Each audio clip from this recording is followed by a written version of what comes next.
तृतीय अध्याय हम लोग तीसरे अध्याय में प्रवेश करेंगे। और सूची कहते हैं कि अभी तक आप सबने ऐसी कथा सुनी है कि ब्राह्मण की, सदानंद ब्राह्मण की, जिस पर भगवान सत्यनारायण ने कृपा की, करुणा की, और एक लकड़हारे की कथा सुनी जिस पर भगवान ने अपनी दया बरसाई। अब एक चतुर्वैश्य की कथा सुनाने जा रहा हूँ, जो जिनका कार्य क्या है, निरंतर झूठ बोलना, झूठ ही बोलना, सत्य का दर्शन ही नहीं है उनके पास। ऐसे चतुर्वैश्य की कथा सुनाने जा रहा हूँ। सभी उत्तम ऋषि श्रवण करें। सूजी कहते हैं कि तन्मय ऋषियों को निरख बोले सूत सुजान, साधु नाम का वैश्य था, चतुर और धनवान।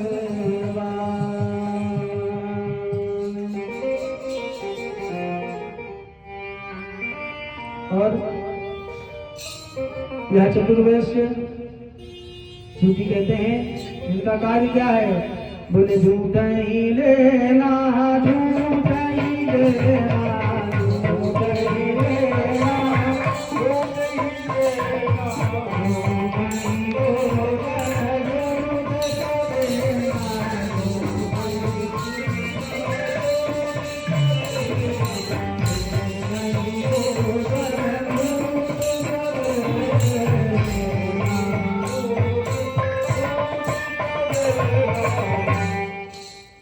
क्या कार्य है इनका, झूठ ही बोलते रहते हैं।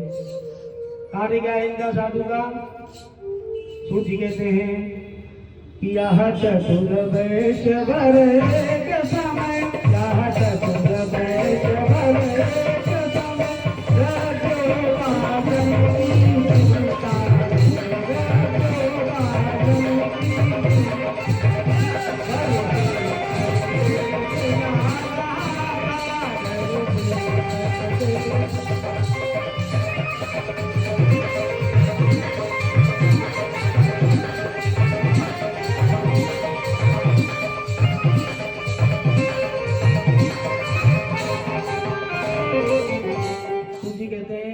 चतुर्वैश्य वर एक समय द्रव्योपार्जन की चिंता में घर से परदेश जा रहा था, सामान लाद कर नौका में। सूची कहते हैं कि यह चतुर्वैश्य व्यापारी है, व्यापार करने के लिए यह दूसरे नगर को जा रहे हैं। और रास्ते में इन्होंने क्या देखा, इतने में एक देव मंदिर, इतने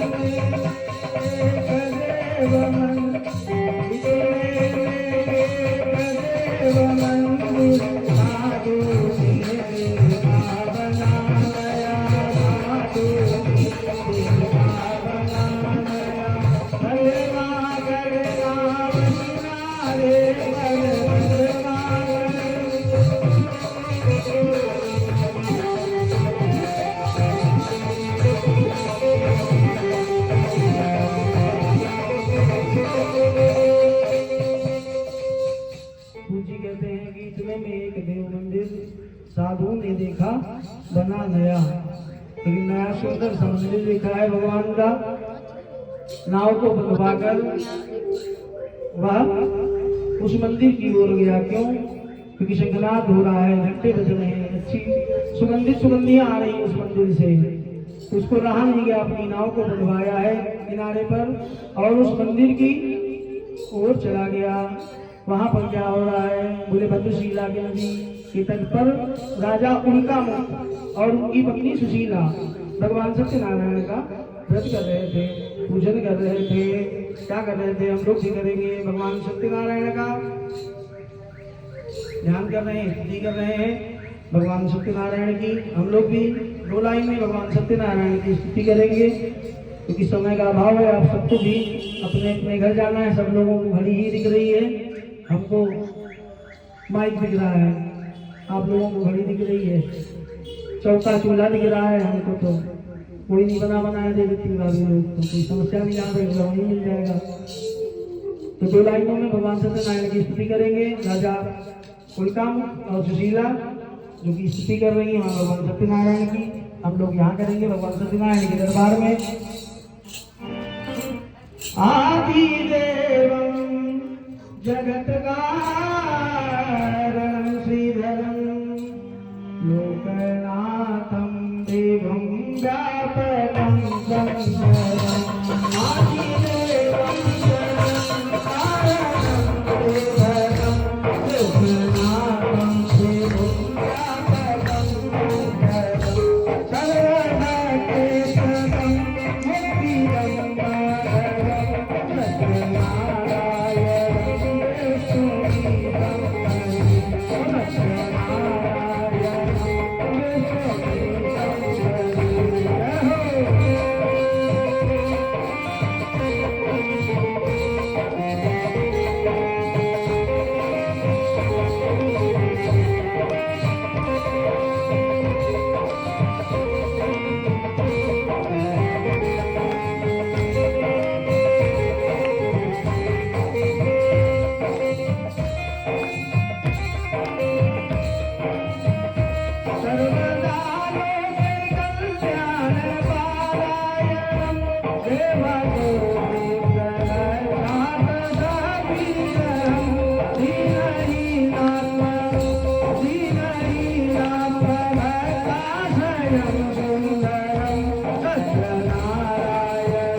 राजा उल्का सुशीला भगवान सत्यनारायण का पूजन कर रहे थे। इतने में साधु वैश्य वहां पर गया और प्रणाम किया है भगवान को, राजा को प्रणाम किया। और वैश्य उस चतुर्वैश्य के मन में विचार आया और उसने राजा से प्रश्न किया कि हे प्रभु, आप यह श्रद्धा और भक्ति के साथ क्या कर रहे हैं, हमको भी बताएं। राजा बोले, राजा उल्का ने उत्तर दिया कि वह पुत्रादि की प्राप्ति के लिए भगवान समतेजस्वी सत्यनारायण भगवान का पूजन कर रहे हैं। फिर चतुर्वेश के मन में प्रश्न हुआ कि क्या इस व्रत के प्रभाव से मेरे घर भी संतान होगी? मुझको भी कोई संतान नहीं है, क्या इस व्रत के प्रभाव से मेरे घर में भी कोई संतान होगी? राजा ने उत्तर दिया, हाँ, अगर श्रद्धा और भक्ति के साथ आप यह सत्यनारायण का उत्तम व्रत करते हैं तो आपके घर भी संतान होगी भगवान सत्यनारायण की कृपा से। उस चतुर्वेश ने भगवान को प्रणाम किया, प्रसाद लिया और अपने घर के लिए आया। अपनी पत्नी लीलावती को उसने व्रत के विधान में सारा विधान बताया लीलावती को, और बोला यह भगवान सत्यनारायण का प्रसाद है, इसको ग्रहण करो।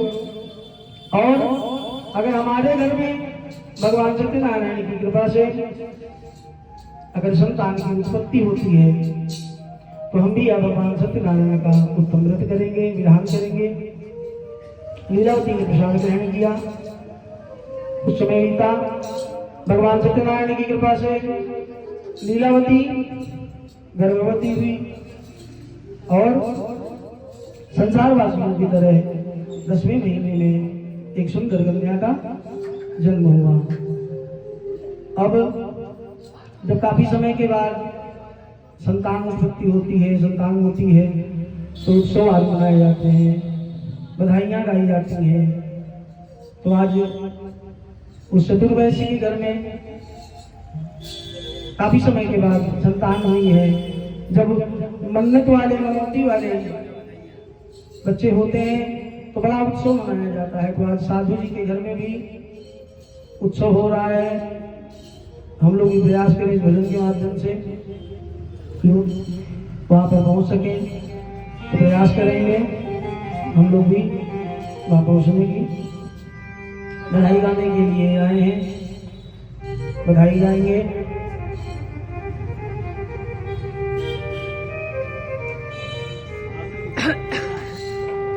अल्लाह की सुने, लल्ली की सुने के मैं आई, लीला मैया दे दे बधाई। लल्ली के सुने के मैं आई, लीला मैया दे दे बधाई, मैया दे दे बधाई, दे दे बधाई। लल्ली के सुने के मैं आई,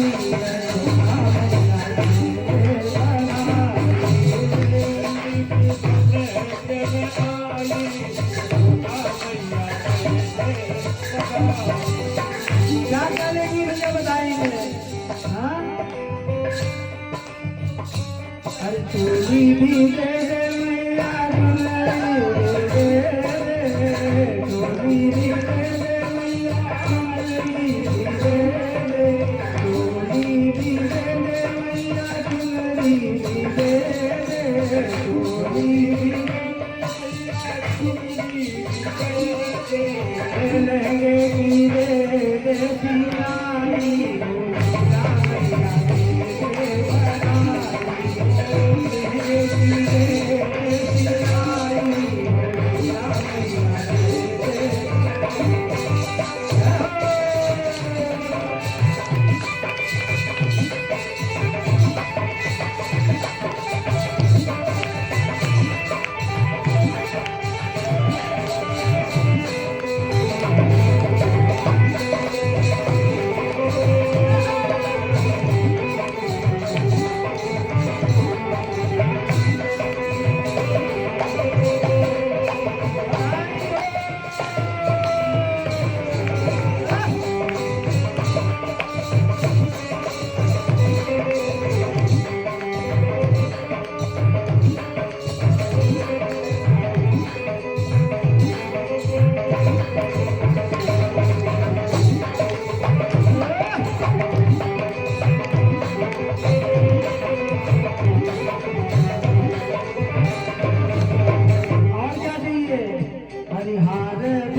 रे बनवाई राम रे बनाई रे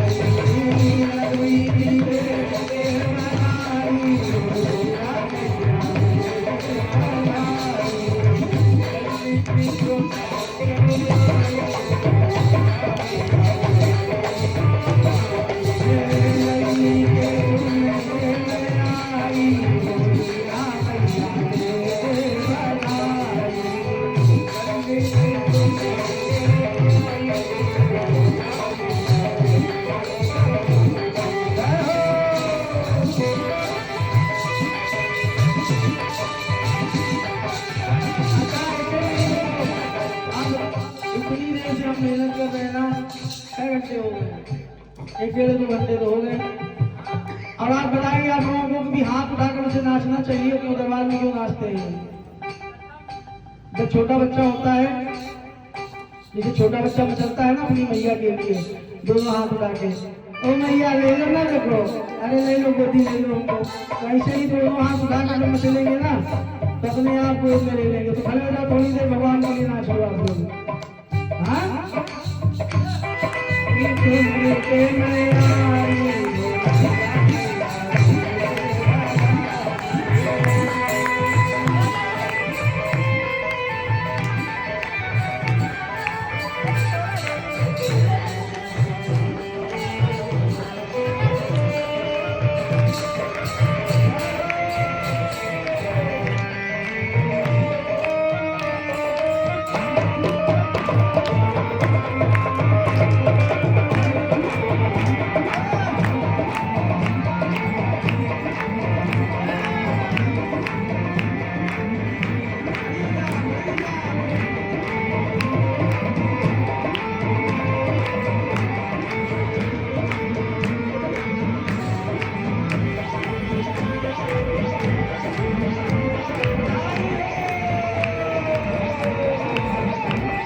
जो लोग खड़े नहीं वो लोग क्या मांग रहे हैं? अरे हीरे भी दे दे मैया, मोती भी दे दे, हीरे भी दे दे मैया, मोती भी दे दे, हीरे भी दे दे मैया, मोती भी दे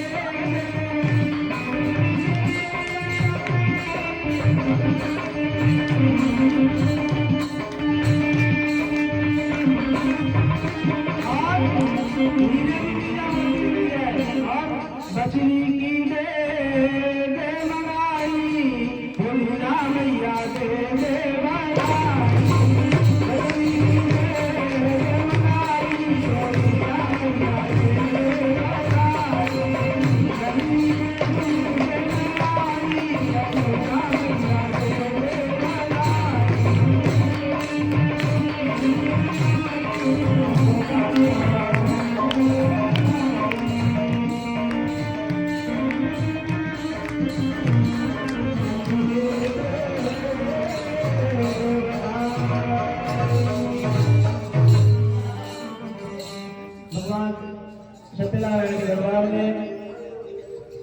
आज जिसने भी झूमा है, तालियां बजाई हैं। हमारी भाभी पहली बार आज झूमी है। भगवान नारायण की ऐसी कृपा हो कि कभी किसी दूसरे के यहाँ जाकर, कभी किसी दूसरे के आगे नाचना ना पड़े। भगवान के दरबार में जो नाचते हैं उनको कभी दूसरे के इशारे में नाचने की जरूरत नहीं पड़ती है। ऐसे तो रोड पर संसार नाचता ही घूम रहा है। आज मेरे यार की शादी है, दुनिया नाच रही है। आज भगवान के लिए नाचे तो भगवान ऐसी अनुकंपा बनाए, ऐसी करुणा बनाए। भगवान ऐसी कृपा करें कि किसी के आगे नाचने की आवश्यकता ना पड़े। भगवान की ऐसी कृपा होगी आप सब पर। कन्या का जन्म हुआ, उत्सव हुआ, अभी फिर लीलावती ने, अच्छा घर की स्त्रियां ही हैं जो पुरुष को याद दिलाती रहती हैं। अगर महिलाएं ना हो, हमारी दीदी मम्मी चाची ना हो घर, तो पूजा घर में होने वाला नहीं। क्यों? वही याद दिलाया करती है। जहाँ शाम को साहब आए आपको, अरे आप वो करना था, अच्छा तो याद दिलाने वाला कार्य, धर्म के मार्ग पर ले जाने वाला कार्य, धर्म क्षेत्र में प्रवेश कराने वाला कार्य एक पत्नी ही कर सकती है, महिला ही कर सकती है। धर्म क्षेत्र से जोड़ने के लिए महिलाओं का बड़ा योगदान है। कथा बार सुनने कौन आता है? आप ही सब तो आती है। शक्ति आदि स्वरूपा पुरुष वर्ग को इक्का दुक्का, जामवंत मंत्री अति बूढ़ा, इक्का दुक्का, बाकी सब आदि शक्तियां आप ही लोग आते हैं सुने।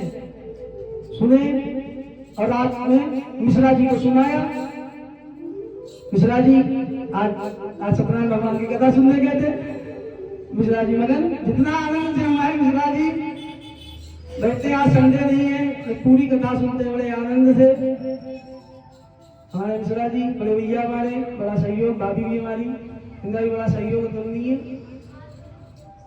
तो लीलावती ने गुनाबोध कराया है साधु को कि महाराज आपने कुछ मनौती की थी क्या? बोले अगर संतान होगी तो भगवान सत्यनारायण का पूजन करेंगे, व्रत करेंगे। बोले अच्छा। अरे कुछ नहीं बोले, हरी अवस्थी आए थे, बधाई गा गए, देखो कितना रुपया लूट ले गए। बधाई वाले ले गए बहुत रुपया, टेंट वाले ले गए, खाने पीने में बड़ा खर्चा हो गया। फिर कब करेंगे? फिर साथ बोला कि जब होगा कन्या का विवाह, जब होगा कन्या का विवाह, तब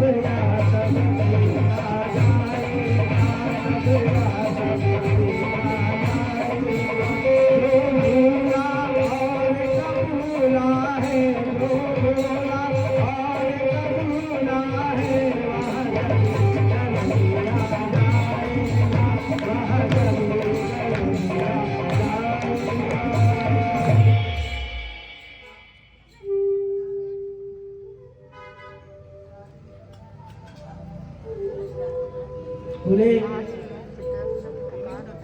जो कन्या का विवाह होगा तो जो भूलवश निकल गया था, जो बोला था और कबूला था, जो मुख से निकल गया था कि सत्यनारायण भगवान का व्रत कर लेंगे, पूजन कर लेंगे, विधान कर लेंगे, तो जब कन्या का विवाह होगा तब उस समय पर कर लेंगे। और इधर बात पड़ी रही, कलावती पिता के घर में रहकर बड़ी होने लगी। कहते हैं कि शुक्ल पक्ष के चंद्रमा के तरीके दिन दिन बढ़ रही हैं, इसलिए उनका नाम कलावती रखा गया। कलावती नित्य प्रतिदिन बढ़ रही हैं। वैसे भी कहते हैं कि बेटियां जल्दी बड़ी भी होती हैं अपेक्षा लड़कों के। और राजेंद्र लागे अति दूर, जैसे पेड़ खजूर और राजेंद्र लागे अति दूर, बहुत दूर लगते हैं। तो लड़के की अपेक्षा लड़कियां जल्दी बड़ी होती हैं। इसी बहाने कम से कम राजेंद्र जी के हाथ से रहने से कम हंसने का मौका मिला, बहुत धन्यवाद। तो लड़कियां वैसे भी जल्दी बड़ी होती हैं, बड़ी हो गई कलावती। एक दिन साधुवंश ने नगर में अपनी पुत्री को खेलते हुए देखा। धर्मात्मा साधु, धर्म को जानने वाला, उसने अपनी कन्या को देखा नगर में खेलते हुए, उसको विचार आया कि कन्या का विवाह कर देना चाहिए। अपनी पत्नी लीलावती के पास गए और विचार किया कि अब कन्या का विवाह कर देना चाहिए। दूत को भेजा। दूत जो है वह सुसंपन्न कांचन नगर हो गए, जहां से बड़ा ही गुणवान वैश्य पुत्र खोज कर लाए और वैश्य अपने परिवार से उस वर के साथ, वर को देखकर उसके अनुरूप लगा, परिवार वाला उनके वैश्य के परिवार भी संतुष्ट हुए वर को देखकर, और उसी वैश्य पुत्र के साथ उसका विवाह कलावती का तय हो गया। शादी की डेट आ गई साहब पास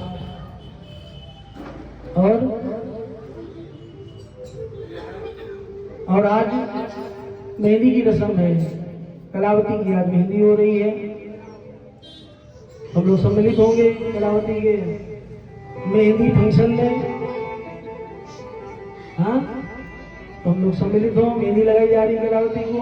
क्या कहनी कलावती? वैसे भी अपने कहा गया कि वर को विष्णु भगवान का दर्जा दिया गया है और कन्या को साक्षात लक्ष्मी बताते हैं।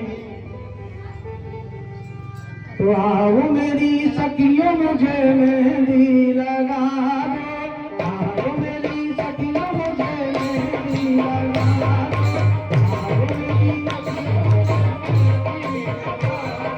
मेहंदी लगा दो, मुझे ऐसी चला दो, मेहंदी लगा दो, मुझे ऐसी चला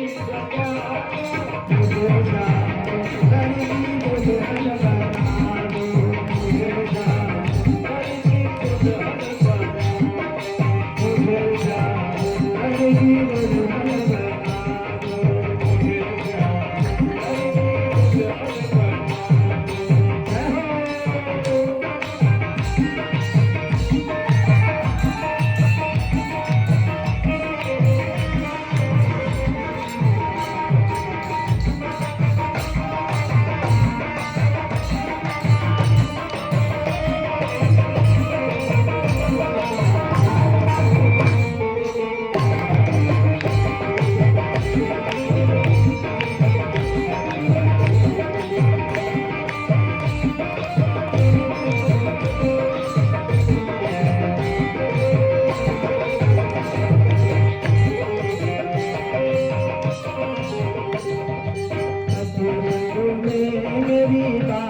सतगुरु ने मेरी बात चलाई, सतगुरु ने मेरी नीरे सगाई,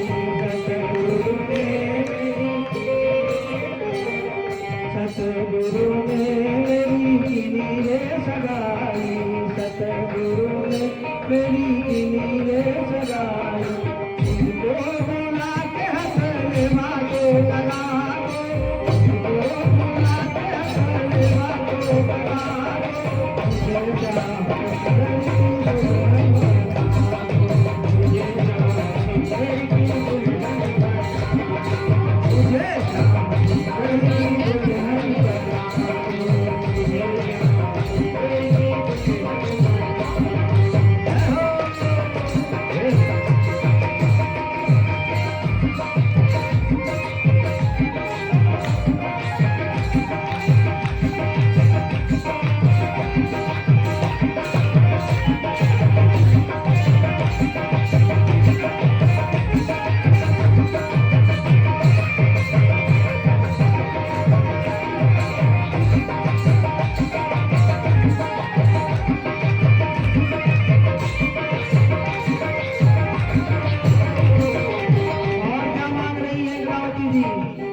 आज मेरी मुट्ठियों से मांग सजा दो।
विवाह का समय आया।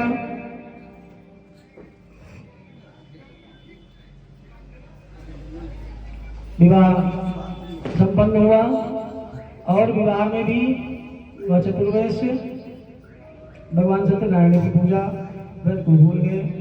इससे भगवान सत्यनारायण रुष्ट हुए और सत्यदेव ने रुष्ट हो दिया वैकुंठ को श्राप, ऐसे छल का फल तुझे मिले घोर संताप।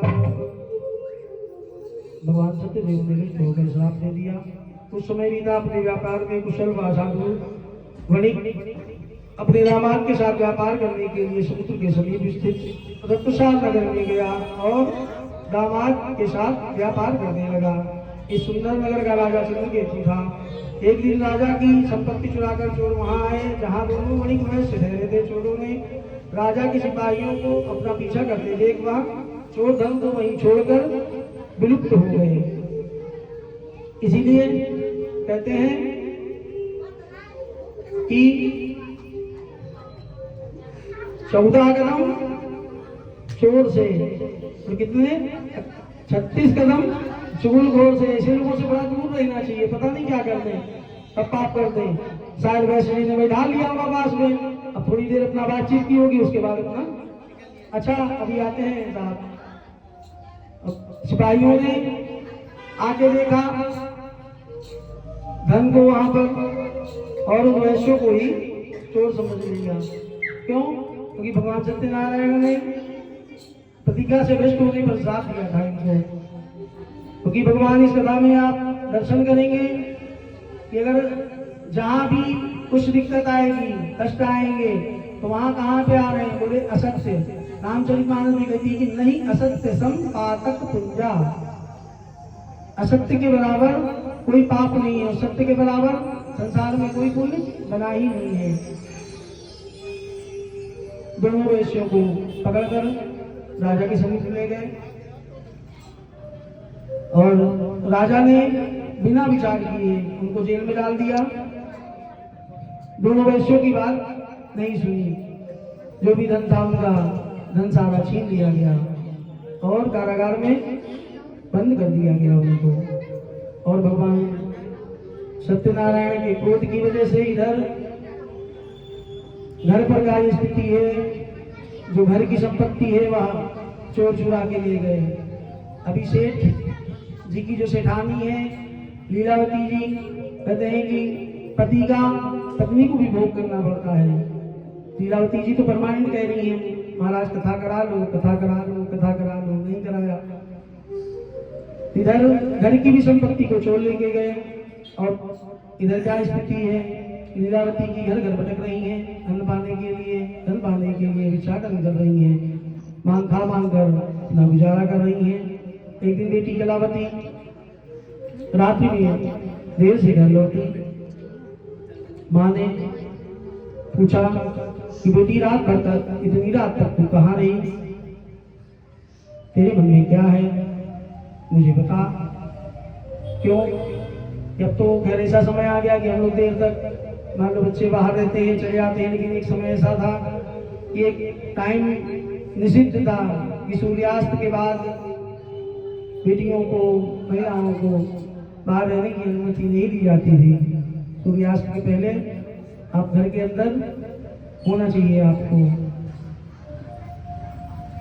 तो प्रश्न किया कि रात में तू कहाँ रही, तेरे मन में क्या है? तो उन्होंने बताया कि एक ब्राह्मण के घर मैंने भगवान सत्यनारायण का व्रत पूजन होते मैंने देखा, मैं वही थी। इधर लीलावती को पुनः बोध हुआ कि मैं भी भगवान सत्यनारायण का पूजन नहीं कर पाई, उसी की वजह से भगवान ने यह मेरा सर्वस्व नष्ट किया है। तो लीलावती ने संकल्प किया कि भगवान सत्यनारायण का वह पूजन करेगी। और इधर लीलावती कलावती ने अपने बंधु बांधवों के सहित भगवान सत्यनारायण का व्रत और पूजन किया। भगवान सत्यनारायण प्रसन्न हुए और राजा चंद्रकेतु को शुक्र दिया कि आपने दोनों वैश्यों को जो कारागार में आपने डाल रखा है उनको तत्काल सुबह ही उनको छोड़ दिया जाए। अगर ऐसा आपने नहीं किया तो आपके राज्य पुत्रों से आपके राज्य का नाश कर देंगे। ऐसे सप्तमाली को सुनकर राजा प्रातःकाल अपने मंत्री सभासद के साथ विचार विमर्श कर रहे हैं राजन, और कहते हैं कि यह तीन लोग बिना भय के इनको काम करना चाहिए। कौन? सचिव वैद्य गुरु तीन जो प्रिय बोलई भय आस, इनको भय में नहीं काम करना चाहिए। एक सचिव आपका जो सलाहकार है उसको आपको उचित सलाह देनी चाहिए। अपने लालच में, अपने मोह में कि हमारा ये फायदा हो जाएगा या इनसे हम कह देंगे तो हमारी नौकरी चली जाएगी, तो उसका राज्य नाश हो जाता है। ऐसे कहते हैं ऐसे राजा का। वैद्य को भय में काम नहीं करना चाहिए। अगर सुगर है तो उनको बताना चाहिए कि नहीं मीठा आप नहीं खाना, अरे ठीक है थोड़ा बहुत खा लेना, का ही फर्क पड़ता है, तो मरीज चला जाएगा। गुरु अगर झूठ बोलते हैं और गलत रास्ते पे आपको ले जाते हैं तो उनका धर्म चला जाता है। सचिव वैद्य गुरु तीन जो भी बोले भाई आज राजा के राज्य का, गुरु के धर्म का और वैद्य के मरीज का नाश हो जाता है। फिर धर्म सभासदों के साथ और मंत्रियों के साथ उन्होंने उचित सलाह दी और उन्होंने कहा कि तत्काल ही इन दोनों वैश्यों को छोड़ देना चाहिए। राजा ने आदेश दिया कि दोनों वैश्यों के बंधन के बिना उनके समीप लाए। दोनों वैश्यों को बिना बंधन के राजा के समीप लाया गया। धर्म उनकी व्यवस्था ठीक कराई गई, क्योंकि इतने दिन से कारागार में बंद थे। उनका मेकअप कराया गया, दाढ़ी आदि बनवाई गई, बढ़िया सुंदर वस्त्र पहनाए गए, आभूषण आदि से उनको पुरस्कृत किया गया और जो धन छीना था उनका, वो कहते हैं सूची की दोगुना कर वापस कर दिया उनका धन। और दोनों वैश्यों ने राजा को प्रणाम किया। भगवान सत्यनारायण की कृपा से, उनकी अनुकंपा से आज उनको घर जाने को मिल रहा है। और भगवान सत्यनारायण का स्मरण करते हुए दोनों अपने घर के लिए चले हैं। श्री स्कंद पुराण में सत्यनारायण व्रत कथायां 3 अध्याय संपूर्ण बोलो सत्यनारायण भगवान की